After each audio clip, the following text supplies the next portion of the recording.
History पढ़ते हुए चले आ रहे हैं अंबर, तब भी हमने बहुत कुछ झूठ उसमें पढ़ा है। लेकिन मैं कहना चाहती हूँ कि अकबर के बारे में हम लोगों को सच्चाई क्यों नहीं बताई गई हिस्ट्री में। देखिए, अकबर के पिता का नाम हमने हमेशा क्या सुना? हुमायूं। हमेशा हमने हिस्ट्री में यही पढ़ा।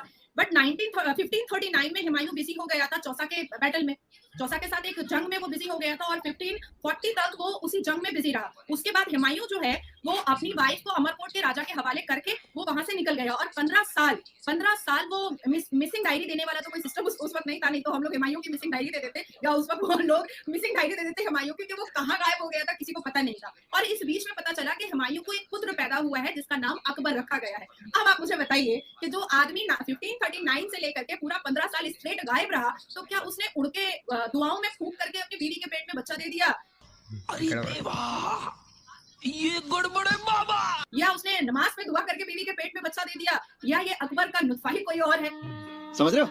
समझ रहे हो ना? ये भी तो क्वेश्चनेबल है। तो ये तो इतिहास है, ये तो हिस्ट्री है, जिसको हिस्ट्री की किताब से छुपाया गया है, और खास करके मुस्लिम स्कूल जितने भी हैं, उर्दू स्कूल जितने भी हैं, उन स्कूलों से इसको छुपाया गया है। मैं खुद उर्दू स्कूल की स्टूडेंट हूँ, और मैंने ये नहीं पढ़ा था, और तब जा करके मैंने दिल्ली से किताब मंगवाई लाइब्रेरी से, और तब मैंने इस इतिहास को पढ़ा। जी, बिल्कुल आपने सही कहा। सऊदी अरेबिया ने एग्जामिनेशन हॉल में अबाया बुर्का बैन कर दिया, लेकिन भारत में पहले तो हिजाब था, अब बुर्के को भी, अबाया को भी लागू करवाने की कोशिश हो रही है। ये किस तरफ जा रहा है भारत? देखिए, भारत एक तरफ तो जब हम सेंट्रल गवर्नमेंट की तरफ देखते हैं तो हमारे जीडीपी को हम देखते हैं 7.2% चला गया, हमारे इकोनॉमिकल ग्राफ को देखते हैं तो कहीं आसमान को छू रहा है। और एक तरफ जब हम आते हैं मुस्लिम कम्युनिटी की तरफ, तो इन्होंने हमेशा से एक चीज का अफवाह बनाया है कि मुसलमान बहुत डिप्राइव है, मुसलमानों को के ऊपर बहुत जुल्म और सितम किया जा रहा है। तो ये जो इतने सारे मुसलमान, अभी हालिया में हमने देखा डच का एक यूट्यूबर है, उसको पकड़ करके एक मुसलमान ही मारा क्योंकि वो नमस्ते बोला, उससे पूछ रहा है, वो टोपी लगा के दारू पी करके इशारा कर रहा है। तो ऐसे मुसलमान जो दिख रहे हैं कैमरा के सामने, क्या ये डिप्राइव है? क्या ये मजलूम है? ये तो दोस्तों वीडियो को लाइक कर देना अगर आपने वीडियो को अभी तक लाइक नहीं किया है तो।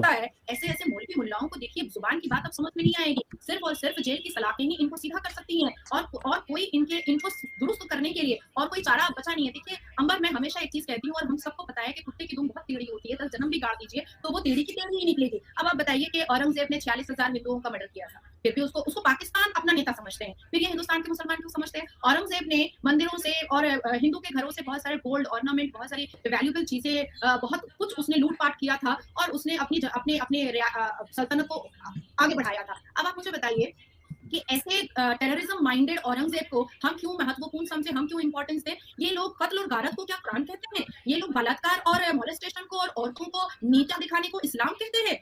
अब चप्पल और जूता और जेल की सलाखों के अलावा ऐसे दाढ़ी टोपी वाले और ऐसे मौलवी मुल्लाओं का इलाज सिर्फ यही कर सकता है, इसके अलावा और कोई नहीं कर सकता है। क्योंकि जब कुरान में कहीं पर भी हिजाब अबाया की कोई बात और कोई जिक्र ही नहीं है, तो फिर आप होते कौन है हमें फोर्स करने वाले? और अच्छा, इनकी सारे बैरिकेड ये औरतों को ही क्यों बताते? भैया तुझे इतना शौक है अबाया पहनने का, तू पहन के चलना, रास्ता में अपना मुंह छुपा के चलना, क्योंकि सबसे ज्यादा झुक्का लुच्चा काम तो वो इमाम और मौलवी कर रहा है अभी। चंद पैसों के लालच में तू तो सबसे ज्यादा कर रहा है, तो तू बुर्का पहन करके चलना। हर रोज देखिए टीवी डिबेट पर ये बेइज्जत होते हैं, और लड़कियों से बेइज्जत होते हैं, फिर भी देखिए दूसरे दिन बुलाइएगा फिर चला आएगा। क्यों चला आता है? क्योंकि ये जो फातिया पड़ता है ना, और 101 रुपया लेता है अगरबत्ती जला करके, इसका रेट बढ़ता है टीवी पर आने से। आप सोचिए, ये जो पीर बाबा लोग बैठे रहते हैं, ये पीर बाबा लोग हाथ मिलाने का 10 रुपया, 5 रुपया, 100 रुपया, 200 रुपया लेते हैं। अब आप सोचो कि जिस पीर बाबा लोग का हाथ मिलाने से पैसा देना पड़ता है, ये कहां से अल्लाह का बंदा हो गया? ये कैसे अल्लाह का बंदा हो गया? तो ये सब इनका रीजन है टीवी पे आने का, या अपनी बातों को रखने का, या ट्रोल होने का, या फेमस होने का। इनका फातिया का पैसा बढ़ जाता है अगरबत्ती जला के जो ये फातिया पढ़ते हैं। आखिर क्यों ऐसा है? क्या हमारे मक्का मदीना में फातिया नाम की कोई चीज नहीं है? आखिर क्यों कहा गया है कि आप मक्का जाइएगा तो आप किसी चीज को छू करके आप छू नहीं सकते, लेकिन यहाँ मजार में जाइए, आप देखिए अपना सत्ता टेक रही है, अपना ये कर रही है, अपना ऐसे करके मोर का पंख खिला रहा है, तो हरा रुमाल बांध दे रहा है। क्यों भैया ये सब नौटंकी क्यों चला रहे हो? ये सब नौटंकी इसलिए करता है। आप अजमेर जाइएगा अंबर, मैं तो हर जगह एक्सप्लोर करती हूँ, मुझे बड़ा मजा आता है घुस के देखने में। तो मैं अजमेर आप जाइएगा तो सबसे पहले तो बाहर में ही आपको रोक लेगा, उसके बाद आपको बोलेगा 10,000 का चादर चढ़ाइए, 1,000 का चादर चढ़ाइए, चांदी का गेट बनवा दीजिए। मतलब आपके शरीर पर अगर अच्छा कपड़ा है और आपके हाथ में अगर महंगा मोबाइल है, तो वो लोग समझ जाता है कि इसको कैसे हमने एकदम मतलब चू बना करके चू बना करके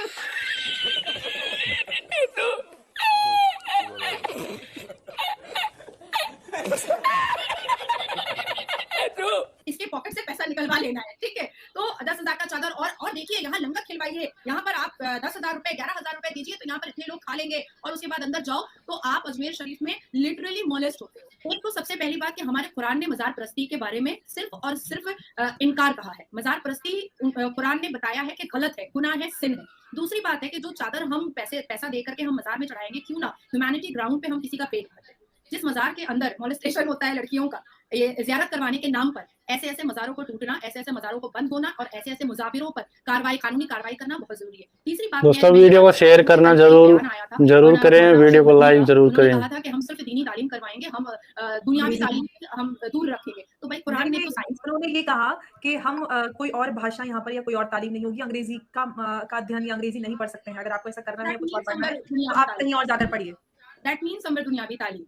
तो कुरान साइंस बोलता है, कुरान लैंग्वेज में भी बात करें, उन्होंने पर्टिकुलरली लैंग्वेज की बात की है कि आप दूसरे मीडियम से कहाँ मौलाना अरशद बदनी को अरबिक बोलना आता है, कहाँ मौलाना साजिद रशीदी को अरबिक बोलना आता है, कहाँ आता है? या जितने ये दाढ़ी वाले खड़े होते हैं, इन्होंने तो अरबी भाषा आती नहीं है, ये तो सड़क छाप है, ये तो मजारी बाबा लोग हैं, ये तो फातिहा पढ़ने वाला लोग है, इन लोग को तो अरबी आती नहीं है, इन्होंने तो पता नहीं है। मैं आपको इस पर एक बहुत अच्छा जोक सुना देती हूँ। हिंदुस्तान से एक मुसलमान सऊदी अरबिया गया है और ये जोक नहीं है, ये एक्चुअली में रियलिटी है। वहां पर दुबई में एक जगह पर लिखा हुआ था बैतुल खुला अरबिक में, तो वो मुसलमान जाकर के उसको चूमने लगा। तो वहां पर एक अरबी पूछा कि तुम उसको चूम क्यों रहे हो? तो कह रहा है कि दुआ लिखी हुई है ना, कुरान की आयत लिखी हुई है ना, तो कहा कि नहीं, ये तो लिखा हुआ है शौचालय, ये तो शौचालय लिखा हुआ है, टॉयलेट तुम यहाँ हंस सकते हो, तुम यहाँ बोल सकते हो, ये कुरान की कोई आयत नहीं है। तो ये वाले मौलाना है, ये पाखंडी है, ये 420 मौलाना लोग हैं, इनको नहीं पता, ये नहीं जानते हैं, ये बैतुल खुला को चूमने वाले मौलाना है।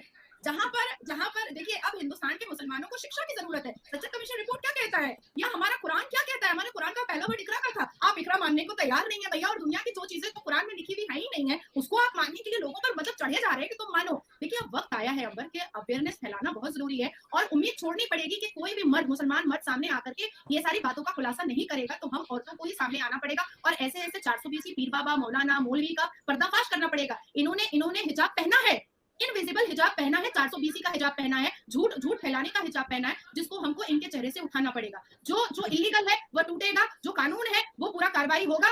फॉरगेट अबाउट कि कौन सा मजार है, कौन सा मदरसा है। और ऐसे भी मदरसों में ये लोग पढ़ाते क्या है? मदरसों के अंदर मैं आपको बता रही हूँ कि आधे से ज्यादा ये जो हाफिज और मौलाना होते हैं, ये अंदर में गंद मचाते हैं। कभी भी मुसलमान घर की बहू बेटियों को, अपनी बच्चियों को मदरसा नहीं भेजना चाहिए। अगर वीडियो को शेयर करना नहीं बोले, अपने सभी दोस्तों, सभी ग्रुप्स में वीडियो को जरूर शेयर करें। दोस्तों, अभी आपको फिलहाल पता होगा कि क्या मामला चल रहा है, बांग्लादेश में क्या हो रहा है, हमारे दूसरे पड़ोसी देशों में क्या हो रहा है। जैसे पाकिस्तान में तो आपको पता होगा कि क्या हालात चल रहे हैं। जो बांग्लादेश में हालात हुए हैं, शायद वो आने वाले टाइम में पाकिस्तान में भी हो सकते हैं। इधर अपने इंडियन मीडिया के डिबेट्स में आप देखेंगे कि हमारे देश के कुछ चंद लोग जो बांग्लादेश में हिंदुओं पर अत्याचार हो रहे हैं उसके खिलाफ आवाज न उठाकर बल्कि बहुत ज्यादा खुश हो रहे हैं।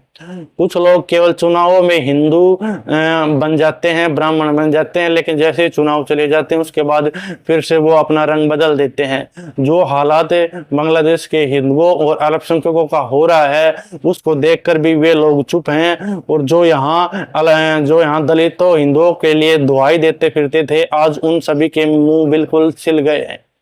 यानी कि हिंदू और अल्पसंख्यकों के लिए जो कष्ट वहां पर हो रहे हैं उनको वो बिल्कुल भूल चुके हैं। यूसीसी के खिलाफ थे, आज उन्हें पता चल गया होगा कि उस बिल का कितना महत्व था। इसलिए ही भारत ऐसा बिल लेकर आ रहा था जिसमें अल्पसंख्यकों के अलावा जो कि मुस्लिमों को छोड़कर जो अल्पसंख्यक हैं उनको भारत में शरण देना, क्योंकि आए दिन जो अत्याचार अल्पसंख्यकों के साथ दूसरे कंट्रीज में होते हैं, हिंदू, सिख और हमारे दूसरे भाई हैं जिनका अत्याचार जैसे पाकिस्तान, श्रीलंका, बांग्लादेश में होता है, उन्हीं के लिए ये बिल हम लेकर आ रहे हैं जिससे कि वे यहाँ आकर शरण पा सकते हैं। आपको पता होगा पूरी दुनिया में केवल एक ही ऐसी कम्युनिटी है जो सभी जगह ये गंद मचा रखी है। पूरी दुनिया में उन्होंने सब कुछ ऐसा बर्बाद कर रखा है। तो दोस्तों, आज की बस यही डिबेट थी। अगर आप ऐसी और डिबेट देखना चाहते हैं तो पेज को जरूर लाइक करें, और अगर आपने पेज को लाइक कर दिया है तो वीडियो को लाइक कर दें और वीडियो को शेयर जरूर कर दें।